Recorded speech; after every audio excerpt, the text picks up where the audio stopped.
Hey everyone, today I will be discussing about a French philosopher which is Jean-Paul Gustave Ricoeur. He is a French existentialist, theologian, philosopher, and literary critic. Born on February 27, 1913 at Valence, France, and he died in Châtenay, Malabry, France on May 20, 2005. Ricoeur was educated in the existentialist and phenomenological traditions. Captured in the Second World War, he became familiar with the work of Husserl, Heidegger, and Jaspers. In 1948, Ricoeur became professor at Strasbourg. 1957 was professor at the University of Paris ex Nanterre, and his travels included a post at the University of Chicago. Ricoeur published more than 500 essays, many of which appear in collections in English.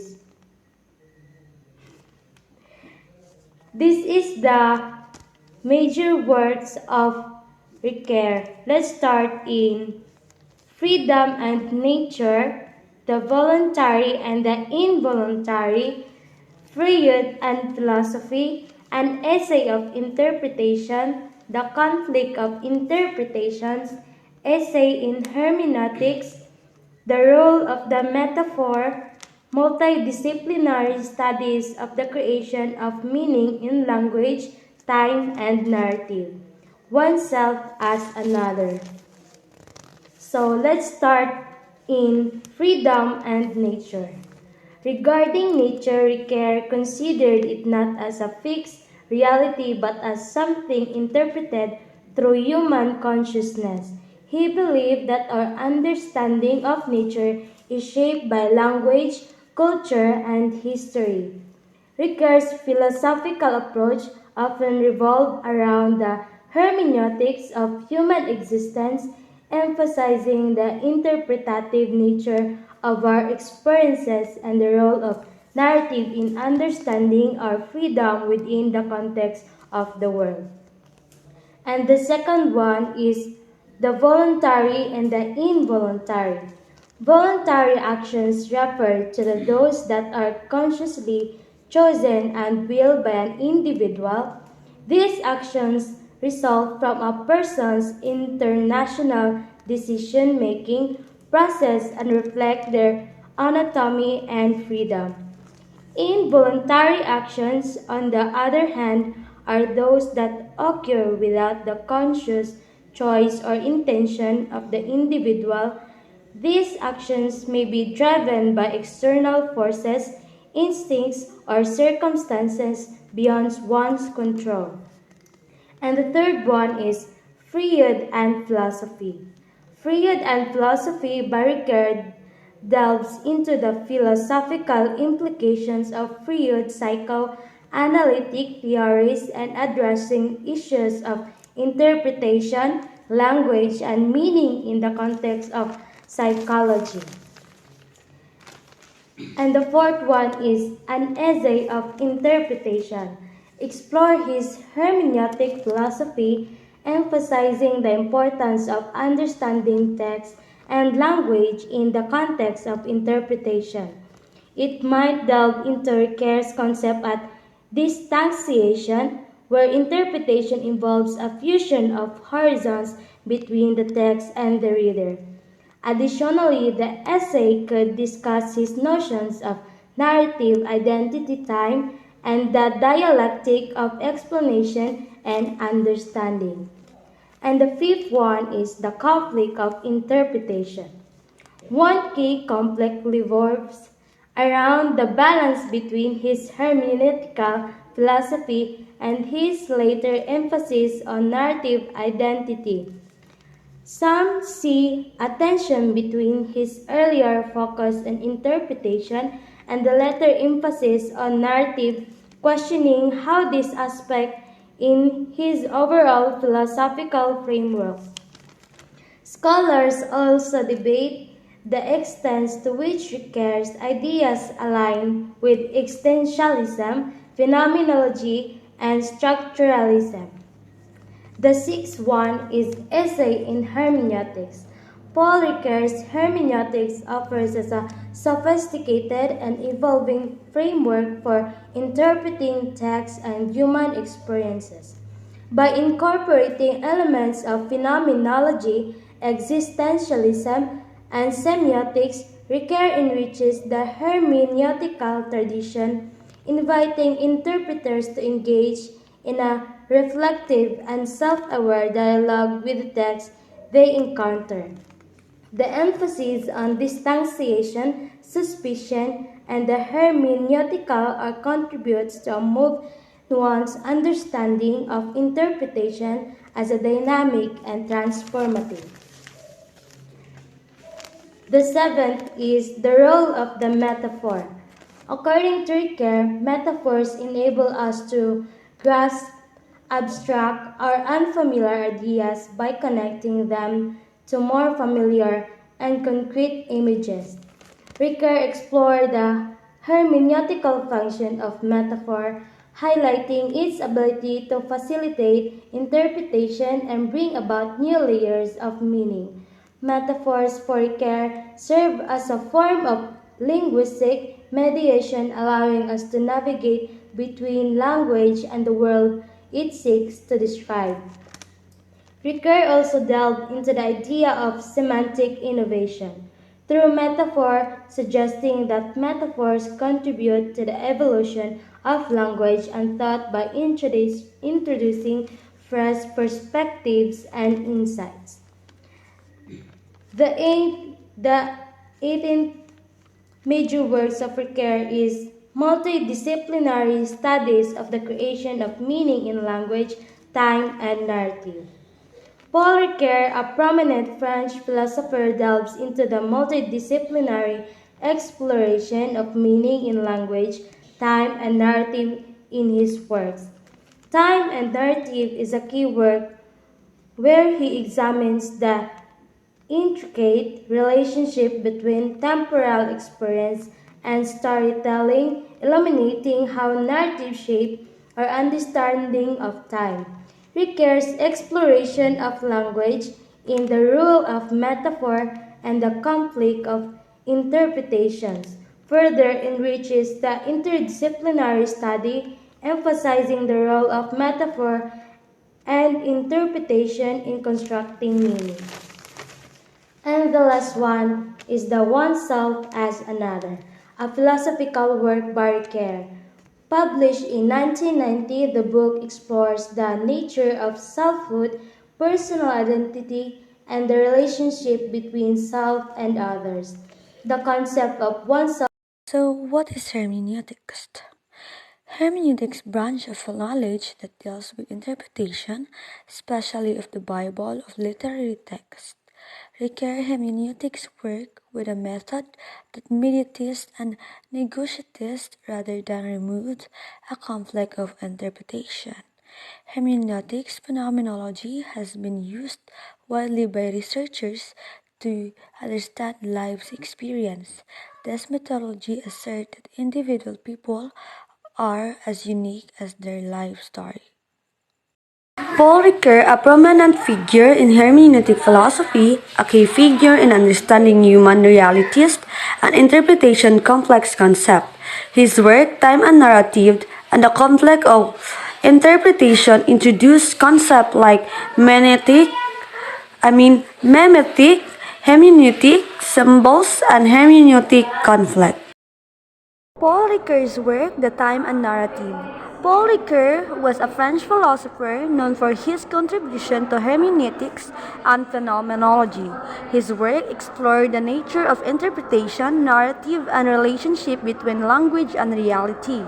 Ricoeur was interested in understanding how humans make sense of the world through the interpretation of text, actions, and symbols. One of his notable concepts is the hermeneutic circle, which refers the idea that understanding a part of a text requires understanding the whole and vice versa. Ricoeur also delves into a concept of narrative identity, exploring how individuals construct their sense of self through storytelling and the narrative of their lives. In addition, he engaged in a dialogue with existentialism, structuralism, and forced modernism, incorporating diverse philosophical influence into his work.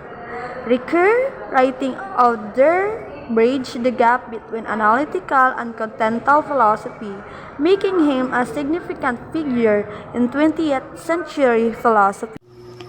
As Paul Ricoeur indicates in his book Time and Narrative Volume 1, there is a strong relationship between narrative and the temporal character of human experience.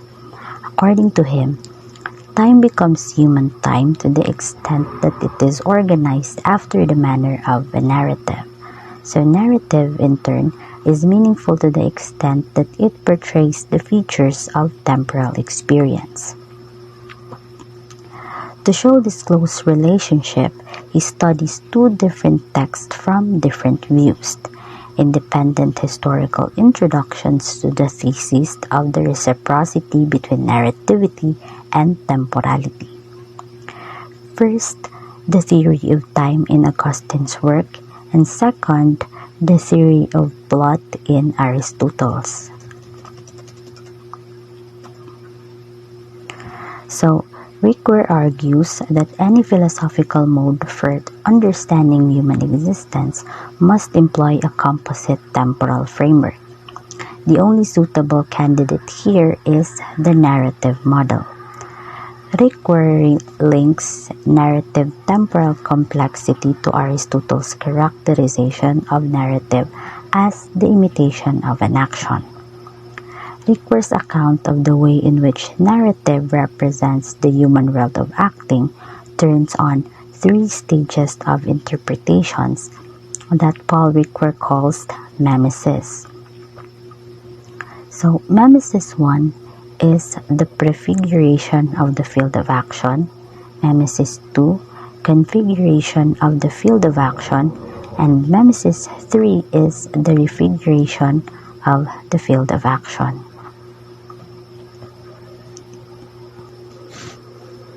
So in mimesis 1, it describes the manner that a few fundamental skills are constantly present in the sphere of human acting. The proficiency,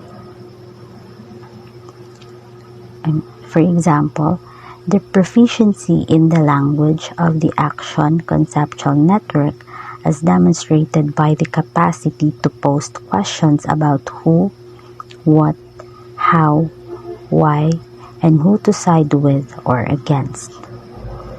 Proficiency with the temporal patterns guiding the syntagmatic sequence of narration, meaning that the happening proceeds between themselves in a meaningful fashion, and in the usage of symbols, the ability to understand a single concept as standing for another.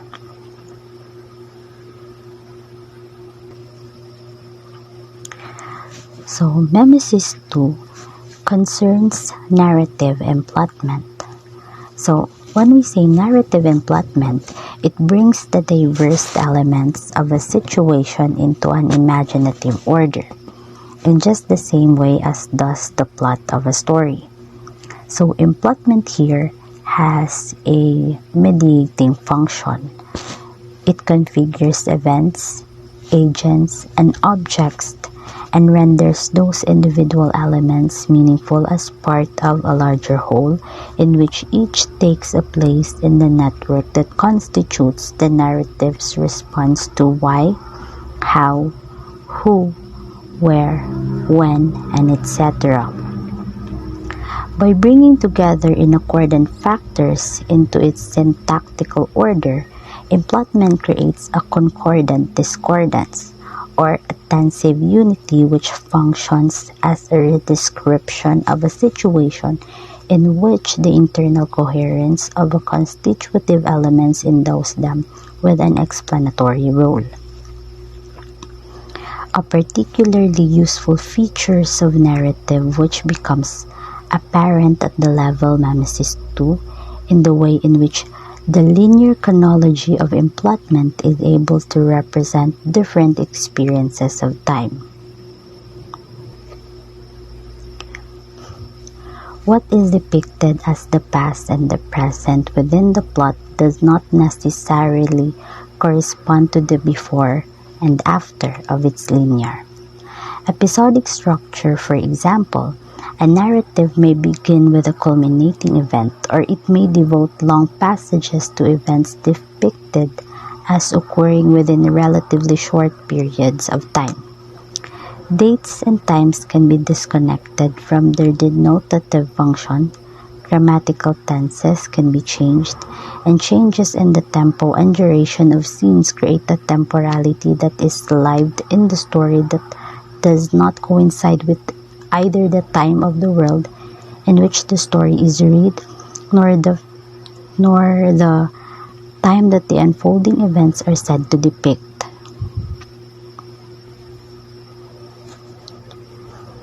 Another key feature of mimesis 2 is the ability of the internal logic of the narrative unity created by emplotment to endow the connections between the elements of the narrative with necessity.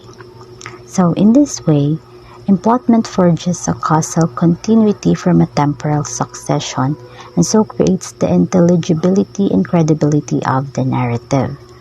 So Ricoeur argues that the temporal order of the events depicted in the narrative is simultaneous with the construction of the necessity that connects those elements into a conceptual unity. From the structure of one thing after another arises the conceptual relation of the thing because of another. So it is this conversion that so well imitates the continuity demanded by a life and make it the ideal model for personal identity and self-understanding.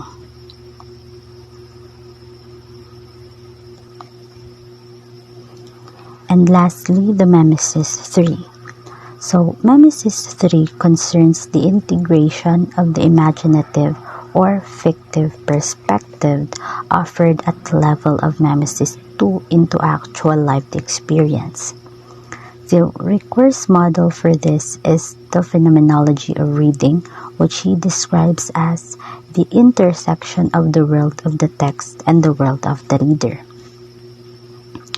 Not only are our life stories written, they must be read, and when they are read, they are taken as one's own and integrated into one's identity and self-understanding.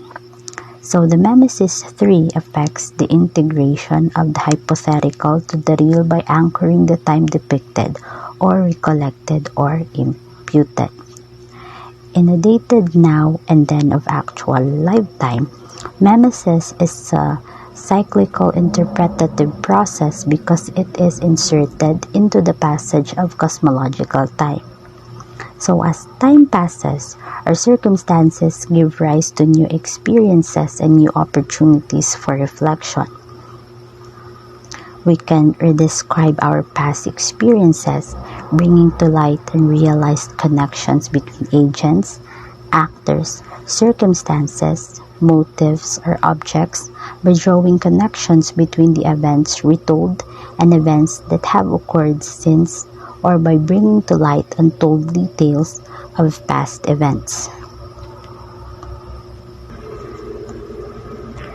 Paul Ricoeur explored the relationship between narrative and time, focusing on how narrative shapes our understanding of reality. So his concepts of emplotment and hermeneutics of time influence fields like philosophy, literary theory, and psychology. Ricoeur's philosophy focused on interpretation, language philosophy, and the role of narrative in understanding human existence. Time is a crucial component of narrative works, serving as pacing, tension, and structure. Time-bending devices like flashbacks and foreshadowing can manipulate the audience's perspective and emotional connections to the plot. The conflict of interpretations, the suspicion versus faith. So let us first define what are symbols. So symbols is any structure of signification in which a direct, primary, literal meaning designates in addition another meaning which is indirect, secondary, and figurative, and which can be apprehended only through the first. A symbol can also be a sign or a linguistic expression that conveys a meaning, but not every sign is a symbol, because these carry deeper, latent meanings behind their patent meaning, making them opacity. And this opacity makes symbols an enigma, challenging interpreting intelligence to penetrate their depth. Their indirect, secondary, and figurative meanings can only be apprehended through the primary meaning. So, what is interpretation? So, interpretation is the work of thought which consists in deciphering the hidden meaning in the apparent meaning, in unfolding the levels of meaning implied in the literal meaning. So, in short, interpretation is the process of figuring out what symbols mean, which results from the desire to interpret symbols. Therefore, it seeks to reveal, illuminate, decode, and comprehend the meaning of symbols. So, Ricoeur, he states that meant to define, that is, limit, the notion of symbols and interpretation through one another. Even though each symbol requires interpretation, there is no specific interpretation technique can fully reveal a symbol's true meaning, which demystifies and diminishes any illusion that could obscure the true meanings of symbols, and the hermeneutics that looks for and restores symbols' true meaning. These two polarities offer double motivation, which is vow of rigor, willingness to mistrust, willingness to listen, promises to obey, and these opposite polarities are hermeneutics of suspicion and the hermeneutics of faith. For Ricoeur, there is no universal canon for exegesis or general hermeneutics, just divergent and conflicting interpretation regarding the principles of clash of interpretation results from this interpretation. And by this clash, he represented two opposing polarities: relevance and contemporary significance. I am Jenny Rose Lucas, and I will be the one to explain the relevance and contemporary significance of Paul Ricoeur and his hermeneutics.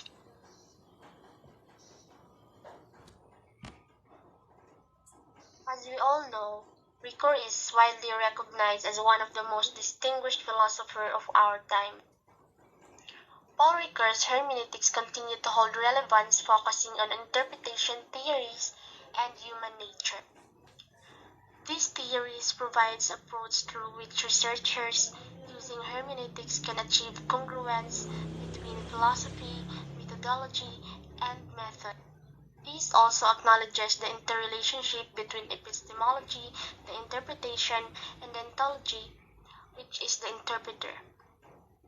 The significance of his idea extends beyond the confines of historical hermeneutics. His career aimed to develop philosophical anthropology of human capabilities, such as our capacities to act, understand, communicate, and be responsible. Future research directions. The implications of our finding make it clear that there is much need for additional investigation into Ricoeur's hermeneutics. Future studies should examine how these concepts and are applied in a particular situations, such as interpreting time and narratives, delving into significance of each symbol in the text, examining the conflicts those symbols brought about, and examining the idea's applicability in the current discourse. Further research on the conflict of interpretations is very much necessary. Our grasp of a long-lasting influence of hermeneutics in our comprehension of interpretation is enhanced when we situate our findings within the larger framework of the hermeneutical tradition and the philosophical writings of Ricoeur.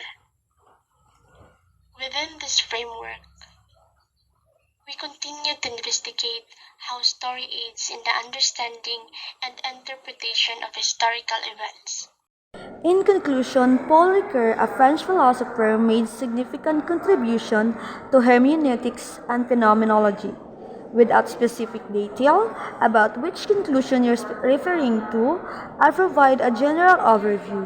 Ricoeur often emphasized the concept of interpretation and understanding in human experience.